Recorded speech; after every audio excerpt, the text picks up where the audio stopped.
കർത്താവിൽ പ്രിയ ദൈവമക്കളെ, അനുഗ്രഹിക്കപ്പെട്ടതായിരിക്കുന്ന ഒരു പ്രഭാതത്തിൽ നമുക്ക് ഒരുമിച്ച് ദൈവത്തിന്റെ വചനം ചിന്തിപ്പാൻ ഒരു പ്രഭാതം ദൈവം നമുക്ക് നൽകിയ കൃപയ്ക്കായി സ്തോത്രം. അനേകര് പ്രഭാതത്തിൽ ഉണരാതെ ദൈവത്തിന് സ്തോത്രം മരണം വഴിയായി നീക്കപ്പെട്ടപ്പോൾ സ്വർഗത്തിലെ ദൈവം നമ്മെ തട്ടി ഉണർത്തുകയും ദൈവത്തിന്റെ വചനത്തിലേക്ക് ആശ്രയിക്കുവാനും ഇന്നൊരു പ്രഭാതം ദൈവം നമുക്ക് നൽകിയ വലിയ കൃപയ്ക്കായി നന്ദിയോടെ സ്തോത്രം ചെയ്യുന്നു. ദൈവമക്കൾ പ്രാർത്ഥനയോടുകൂടെ ആയിരിക്കാം ഇന്ന് നാം ചിന്തിക്കുവാൻ ആഗ്രഹിക്കുന്നത് യഹോരാം എന്നുള്ളതാണ്. ദൈവത്തിന് സ്തോത്രം. 2 ദിനവൃത്താന്ത പുസ്തകം 21-ാം അധ്യായത്തിന്റെ 20-ാമത്തെ വാക്യം. അവൻ വാഴ്ച തുടങ്ങിയപ്പോൾ അവന് 32 വയസ്സായിരുന്നു.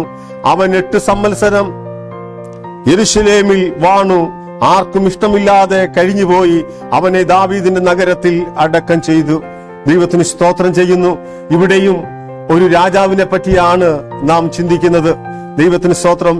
യഹോരാം എന്ന വ്യക്തി, ദൈവത്തിന് സ്തോത്രം, അദ്ദേഹം യെരൂശലേമിൽ 8 വർഷം ദൈവത്തിന് സ്തോത്രം ഭരിക്കുവാൻ ഇടയായി തീർന്നു. ജനങ്ങളെ നല്ല രീതിയിൽ ഭരിക്കുകയും ജനങ്ങളെ നല്ല വഴിയിൽ കൂടെ നയിക്കുകയും ചെയ്തതായിരിക്കുന്ന ഒരു രാജാവായിരുന്നു. അദ്ദേഹത്തിന്റെ പേര് യെറോം എന്നായിരുന്നു. പിന്നീട് അദ്ദേഹത്തെ യഹോരാം എന്ന് പേർ വിളിക്കുവാനിടയായി തീർന്നു. 8 വർഷം രാജാവായി ഭരിച്ചു. യെരോഹാം 32 വയസ്സായപ്പോൾ ഭരണം ഏറ്റെടുക്കുവാനിടയായി തീർന്നു. 32-ാമത്തെ വയസ്സിൽ നല്ല യൗവന പ്രായത്തിൽ തന്നെ ദൈവത്തിന് സ്തോത്രം ആ യെരൂശലേമിനെ ഭരിക്കുവാനുള്ളതായിരിക്കുന്ന ഭാഗ്യം അദ്ദേഹത്തിന് ലഭിക്കുവാനിടയായി തീർന്നു. ഈ ഭരണങ്ങളൊക്കെയും കാഴ്ചവെക്കുവാൻ ദൈവമാണ് അവൻ അവകാശവും അധികാരവും കൊടുത്തത്.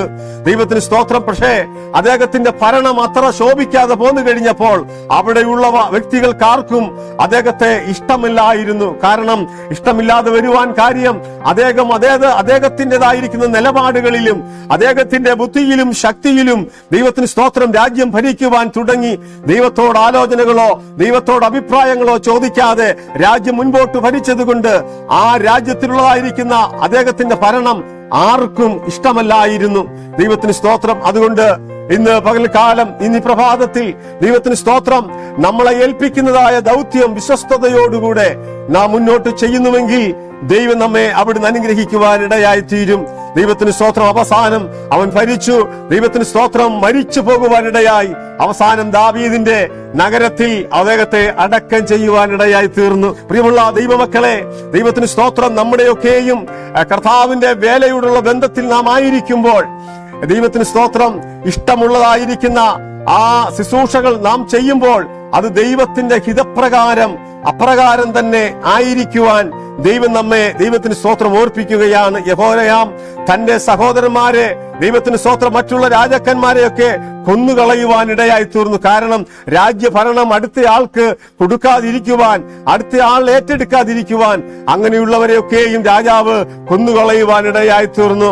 ദൈവത്തിന് സ്തോത്രം. യഹോരാം ദൈവത്തോട് അവന്റെ പാപങ്ങളെ ഏറ്റുപറയുവാനോ പശ്ചാത്താപമായുള്ള ഹൃദയത്തോടുകൂടെ ദൈവസന്നിധിയിൽ കടന്നു വരുവാനോ ആഗ്രഹിച്ചില്ല. ചെയ്ത പാവങ്ങൾക്കൊത്തവണ്ണമായിട്ട് അവന്റെ പ്രായശ്ചിത്തം ദൈവത്തോട് ചെയ്യാഞ്ഞതുകൊണ്ട് അവന്റെ ജീവിതത്തിൽ വലിയ ദുരന്തങ്ങൾ അവിടെ ഉണ്ടാകുവാൻ ഇടയായി തീർന്നു.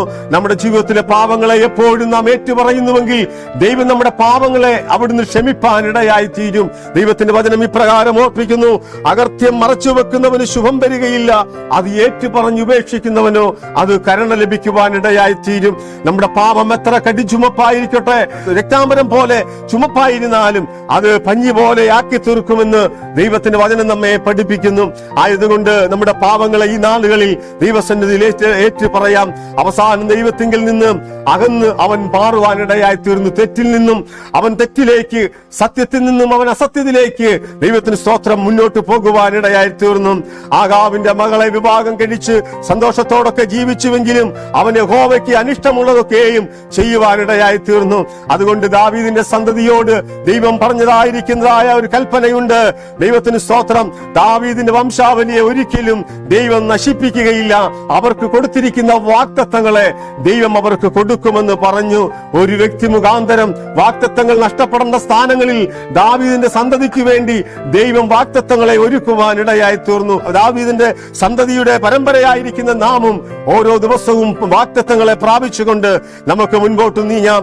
യഹോരാമിന്റെ അഹങ്കാരവും നികളകവും അവനെ ഒരു വ്യക്തിത്വത്തിൽ നിന്ന് അവനെ അകറ്റുവാനിടയായി തീർന്നു.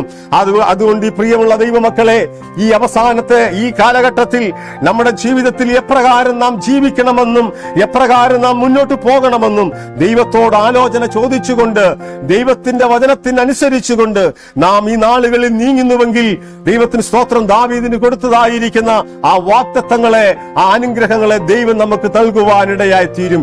എവിടെ നോക്കിയാലും നമുക്ക് അനുഗ്രഹം ലഭിക്കുന്നത് അത് ദൈവിക വചനത്തിൽ കൂടെയാണ്. അതുകൊണ്ട് ആ ദൈവിക വചനത്തെ ആശ്രയിച്ചുകൊണ്ട് ആ ദൈവവചനത്തിൽ മാത്രം ശ്രദ്ധ വെച്ചുകൊണ്ട് ഇനിയുള്ള നാളുകളിൽ നമുക്ക് മുൻപോട്ട് നീങ്ങാം. ഈ വചനങ്ങളാൽ പ്രഭാതത്തിൽ ദൈവം നമ്മെ അനുഗ്രഹിക്കുമാറാകട്ടെ. ആമേൻ. ഇവിടെ ബർത്ത്ഡേ ആഘോഷിക്കുന്നതായ പ്രിയ കുഞ്ഞുങ്ങളുടെ പേരിവിടെ ഞാൻ വായിക്കുന്നു. നമുക്ക് ഒരുമിച്ച് അവർക്ക് വേണ്ടി പ്രാർത്ഥിക്കാം. സജി ജോൺ കലഞ്ഞൂർ, മേഴ്സി ചാക്കോ ആഞ്ഞിലിത്താനം, ആഷ്ലിമോൾ കണ്ണമ്പള്ളി, നാഥാൻ സുധീർ കുറ്റപ്പുഴ, ഷീജ രാജു കുറ്റപ്പുഴ. ഈ വ്യക്തികൾക്ക് വേണ്ടി ദൈവത്തിന് സ്തോത്രം. നമ്മുടെ കണ്ണുകളെ അടച്ച് നമുക്ക് അവർക്ക് വേണ്ടി പ്രാർത്ഥിക്കാം.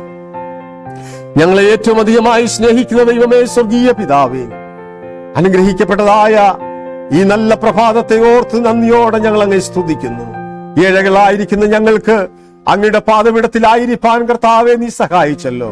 ഇന്ന് പകൽ കർത്താവെ അങ്ങയുടെ സാന്നിധ്യം ഞങ്ങളുടെ മേലുണ്ടാകണമേ. ഞങ്ങളുടെ ജോലി കാര്യങ്ങളിൽ, ഞങ്ങളുടെ യാത്രയിലെ, ഞങ്ങളുടെ എല്ലാ മേഖലകളിലും ദൈവത്തിന്റെ കൃപയും സാന്നിധ്യവും ഞങ്ങളെ അവിടുന്ന് നടത്തുകയും ഭരിക്കുകയും ചെയ്യണമെന്ന് പ്രാർത്ഥിക്കുന്നു. ജന്മദിനം ആഘോഷിക്കുന്ന പ്രിയ കുഞ്ഞുങ്ങളെ ഓർത്ത് ഞങ്ങൾ പ്രാർത്ഥിക്കുന്നു കർത്താവെ. അവരെ സ്വർഗത്തിലെ ദൈവം അവിടുന്ന് അനുഗ്രഹിക്കണമെന്ന് പ്രാർത്ഥിക്കുന്നു.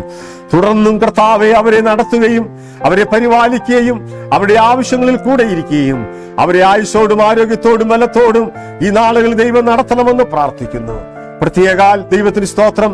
തലവണക്കിയിരിക്കുന്ന എല്ലാ ദൈവമക്കൾക്കായി സ്തോത്രം. കർത്താവ് അവരെയും അനുഗ്രഹിക്കുമാറാണെന്ന് പ്രാർത്ഥിക്കുന്നു. അവിടുന്ന് പ്രാർത്ഥന കേട്ടതിനായി സ്തോത്രം. യേശു ക്രിസ്തുവിൻ ധന്യമുള്ള നാമത്തിൽ തന്നെ ആമേൻ. ദൈവം ഈ പ്രഭാതത്തിൽ എല്ലാവരെയും ദൈവം അനുഗ്രഹിക്കുമാറാകട്ടെ. ആമേൻ.